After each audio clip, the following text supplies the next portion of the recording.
What's good, everyone? Welcome to another LiveWire Sports and I'm about to say entertainment, but sports media with another Indiana forecast. All right, so the Indiana Fever, we know plays tomorrow night against the Seattle Storm, which I covered some stuff last early this morning, last night, in the video a little bit, but it seems like now the Fever will be getting much needed firepower back in the form of Temi Fagbenle and Damiris Dantas. And I did a video, like I said, I did a video last night about Damiris Dantas and who she is and everything. Because I don't think a lot of people is familiar with her game. So if you haven't, go check out my last video. There's a short clip in there that's of her highlights and stuff like that, or just go to YouTube period, just to check it out and just to see who she is and how she plays. But they was back today at practice, and for the first time, Damaris got to spoke. Chrissy Size got to speak about, the situation with Celeste Taylor and having Damiris Dantas back and everything else. And then also in this practice video, now a lot of people is killing this video simply because Erica Wheeler. But I was really focused on the video just to see Temi out there and Damaris out there. And that's what I was looking at the most. I did critique the video. I think, it should have shown more fluent movement in the video. You had Erica Wheeler. I guess they was practicing inbounding pass, and then you see Erica Wheeler just dribbling around when you could have kicked it out to Lexi Hall that was in the corner for a three, or if you was going to dribble around, kick it back to Dantas that was sitting on the 3-point line as well. But she didn't do that. She just dribbled around, then tried to do a layup, and the result of that is a miss. So take a look.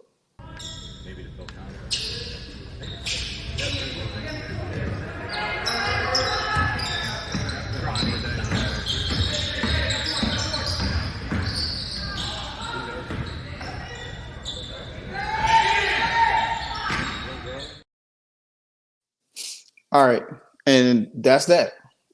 Like I said, I wanted to see Temi out there and Dantas out there, which I got to see them. Dantas do look very mobile, ready to go and everything like that. And Temi looks very fluent. Also, she's been practicing for the last week.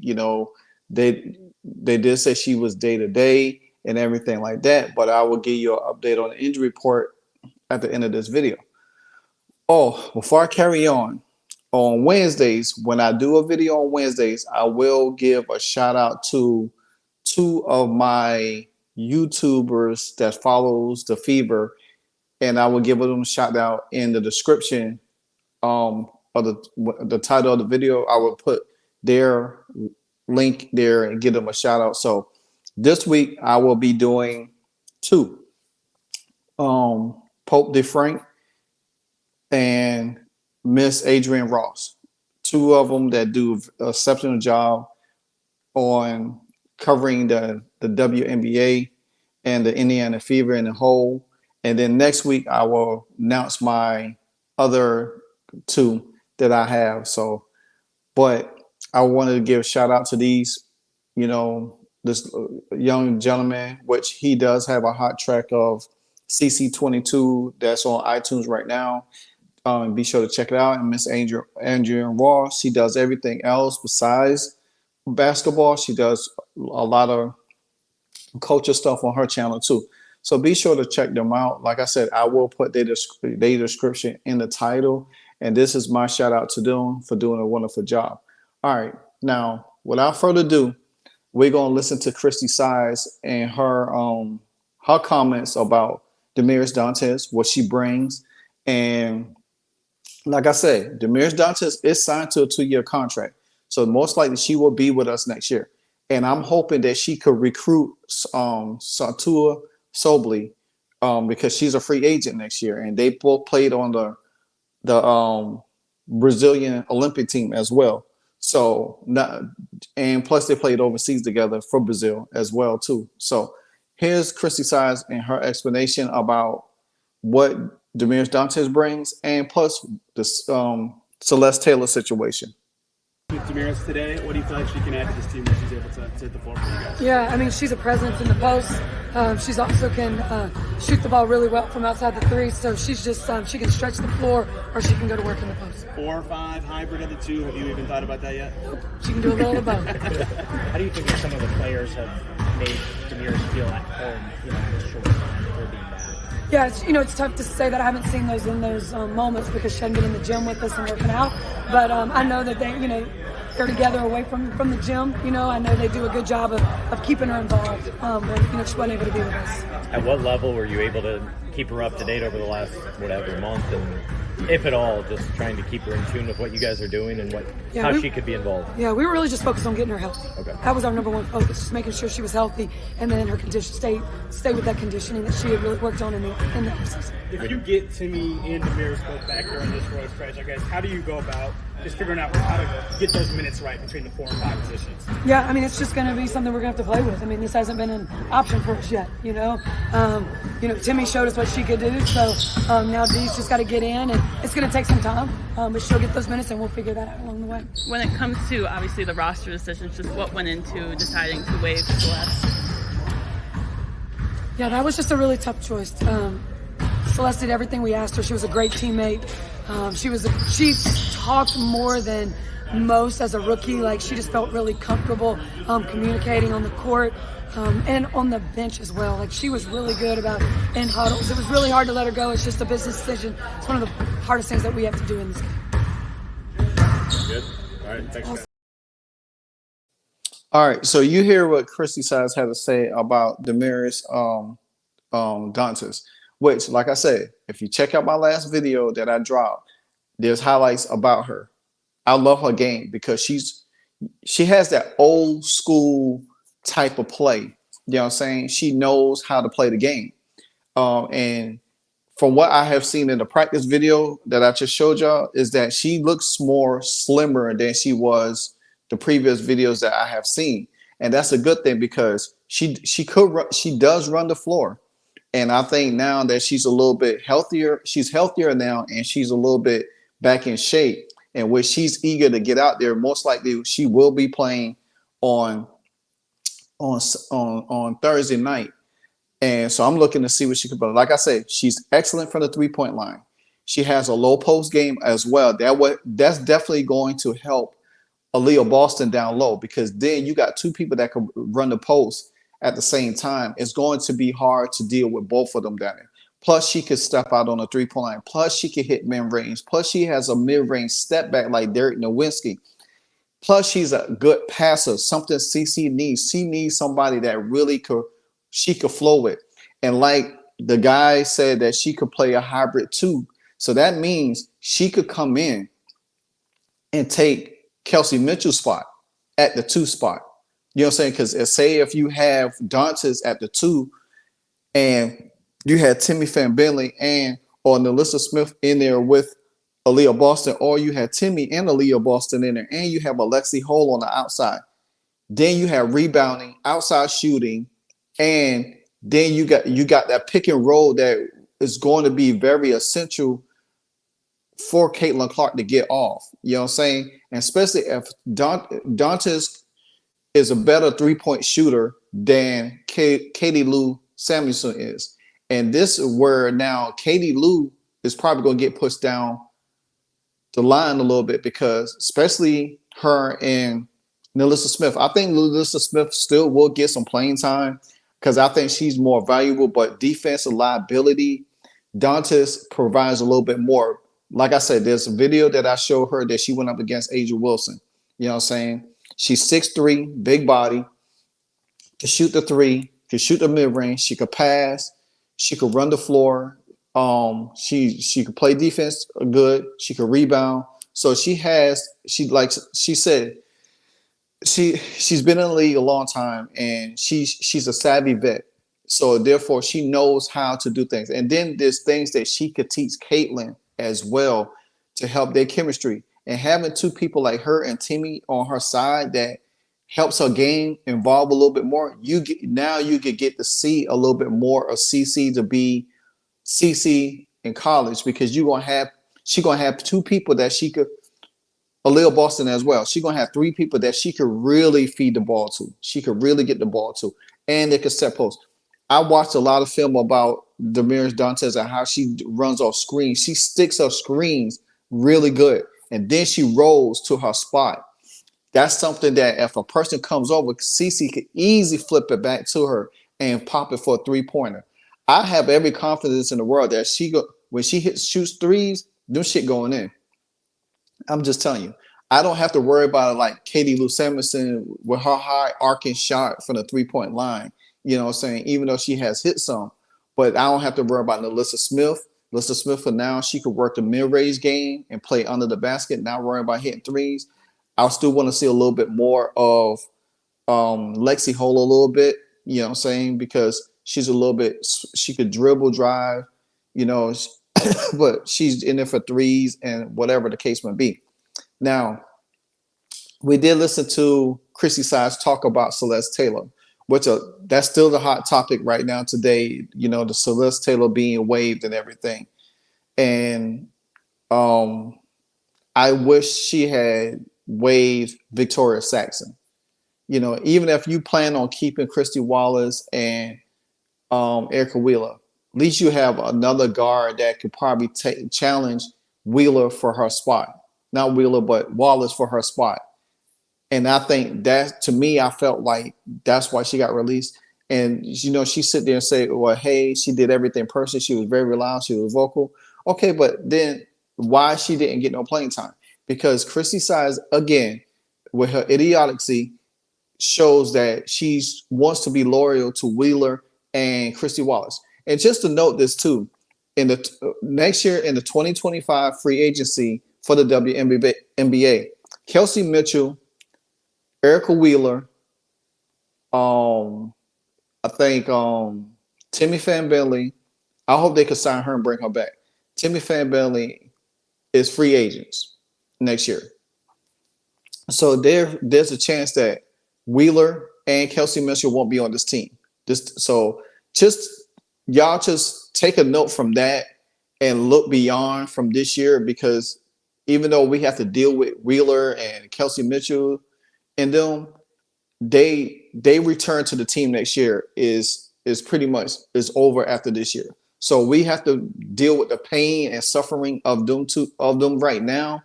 But next year they will definitely won't be on the team. You know what I'm saying? Because there will be changes on the squad. So I'm just not gonna get over exuberated and stuff like that. But like again, I am excited to see what Damiris Dantas brings, because I've been watching film on her. I'm excited about her game. I love her game. Her game reminds me of Karl Malone. It does. And it has a little bit of Derek Nowitzki in it too. So that's going to be, to me, I hope that, I know they'll probably practice again today or in a little bit, shoot around tomorrow. But I hope that her and CC develop some real good chemistry, and hopefully we didn't see no more practice footage today, and they probably did some stuff today. But if they do come out with more footage, I will drop another video for y'all. But I do want y'all to listen to Damiris Dantas and what she had to say about her return as well. How much more were you able to do today than you have been at any time in the last couple months? 5-on-5, a lot of defense, running up and down. Yeah, I feel good. What was the specific injury that you had? I have MCL in my knees in the off season, so 4 or 3 months ago. Okay. Yeah. What is it like now to be part of the team and insert yourself into what they've been doing already? Yeah, I'm so excited. I can't wait for this moment. I work hard to be ready, to help my teammates, or help this team. So now it's just the best part. Enjoy it. You chose to sign with this team in the offseason. What stood out about the opportunity and what you might be able to contribute? Yeah, I'll be back for the league. I don't play the last year. I decided to sign here because my first call is coach in Link. I feel so like good energy, good vibe. They support me and also for everything. So I chose here and I'm so happy because I have a good teammate here. Everybody support me, everybody help me. It's like family. What have you thought of the team being able to watch practices and games so far? What have you thought of this team being able to watch them from the energy? The energy is so good. The coach, the players, everything here. Yeah, just what are you hoping you can bring like coming into this team? I bring everything. More energy. I have experience. I played this league for I think 9 or 8 years. So I hope I have my teammate. This is kind of like the first time that you're back with the players practicing besides them. Who have you just kind of been able to connect with already? Sorry. And like, you know, talk to like the players already out there? Oh, AB, Temi, Erica. Erica played in Brazil a long time ago.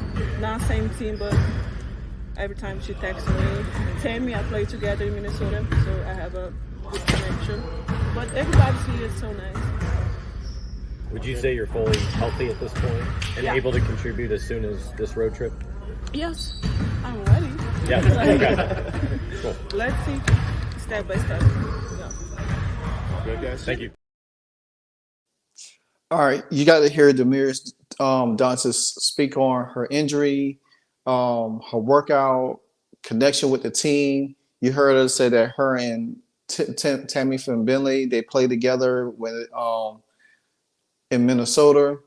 Her and Erica, you know, when Erica played in Brazil, they didn't play on the same team, but they text each other and everything like that.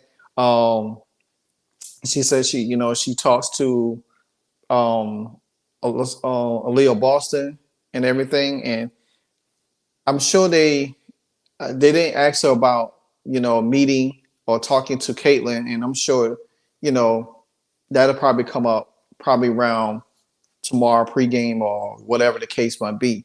But you could tell she's anxious. You could tell she's ready to get out there. She wants to add something different to this team. I'm just telling you guys, this is how I feel. I feel that front court of the Indiana Fever is going to be a little bit different.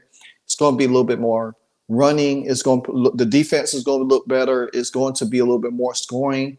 Then, because even though we lost Celeste Taylor, and I look at it more of a basketball analysis, and I said this in my last video.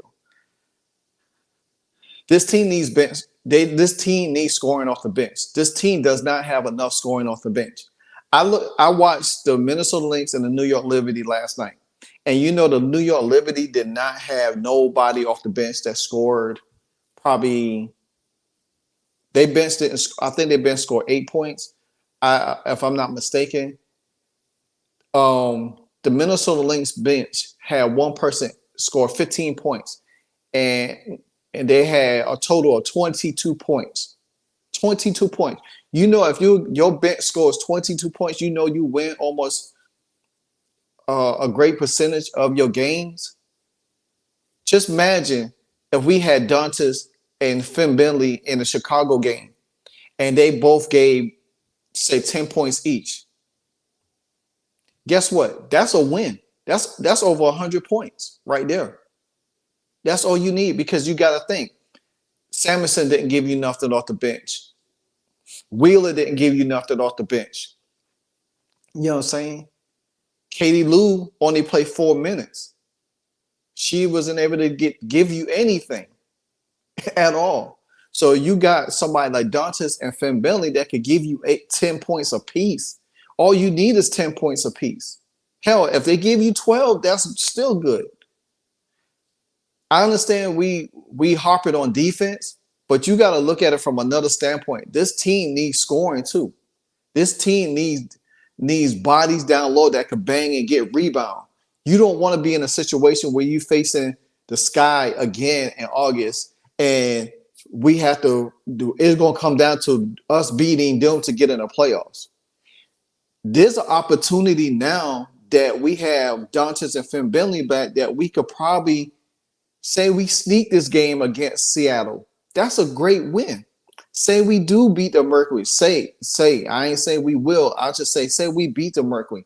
Say if we play a really good game against the Aces. Say we play New York now and we able to match up with New York. Say that we play Connecticut now, and now we got bodies that we could throw at Connecticut.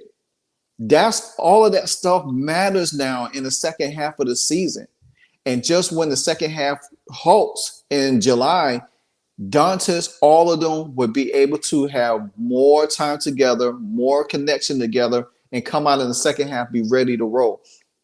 All of this stuff is very important, guys. So I understand we still in our feelings and we disappointed about Celeste Taylor, but we can't do nothing about it. It's time to move on and welcome Temi and Damiris Dantas back, because they're going to provide a lot more help in the front line, a little bit more scoring for the bench as well, and a lot of more open space shots created now that you got somebody that could run the floor, two people that could run the floor, one person that could do pick and rolls really good, because Alyssa Smith, when she come out and do pick and rolls, hell, guess what? They don't stick. Now you got Boston down low, and you got, say you put Kelsey Mitchell on the bench, and Kelsey comes in and be a reliever for Caitlin when she need a break, and then you got Dantas out there with her that runs the pick and pop.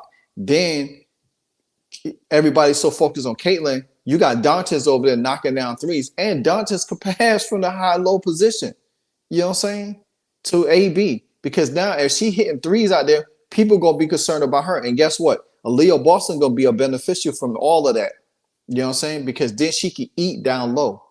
Then you got another person like Lexi Hole that's out there, or Samuelson you could probably put out there to hit threes also. There's a lot of things that this defense, this team could do with these two players back now, with Temi and Damiris Dantas back. You know what I'm saying? Now, it's still going to remain to be seen how Chrissy Size handle it. That's the issue, because now she got more than she can handle, because any great coach would know how to figure it out. You know what I'm saying? So, like, again, excited about it. Me personally, I want to see what everything look like. But before I leave, and I'm gonna show you the injury report that just came out on both players. All right, shout out to Chloe Peterson. She does a great job covering the Indiana Fever. She said Temi Fagbenle is officially questionable for tomorrow's game against the Seattle Storm. First time in 11 games, she's not been listed as out. Damiris Dantas does not have an injury designation, so she should be good to go. So we will see Damiris Dantas get some time. So most likely she'll come off the bench and provide a little bit to get her more acclimated with the game a little bit. You know what I'm saying? Temi probably will be a game time decision. I think she most likely will play. I think Temi will play. I think Temi will play. She's questionable, and most time if you're questionable, you most likely will play in the game. You know what I'm saying? So that's a great start right there. I'm happy to get to see both of these players back and be able to play and see what their connection is with CC. And I'm sure CC is probably glad that she got Temi back, and now she got another added weapon with Damiris Dantas that gonna help her, take some pressure off of her a little bit in scoring. Because even though Kelsey Mitchell scores, she doesn't take pressure off of Caitlin Clark at all. She doesn't. You know what I'm saying? Because she doesn't really roll with her that way. So it's going to be interesting to see, guys. Again, this is my Shout Out Wednesday edition to two YouTube channels, Pope Be Frank and the Pope Be Frank and Miss Vivian Ross. Again, two excellent YouTubers that does a great job covering the Indiana Fever, as well as myself and others. Until then, continue to like, comment, subscribe, hit that notification bell anytime I and I, only I, will drop a hardcore video. Until then, happy Wednesday. Peace out.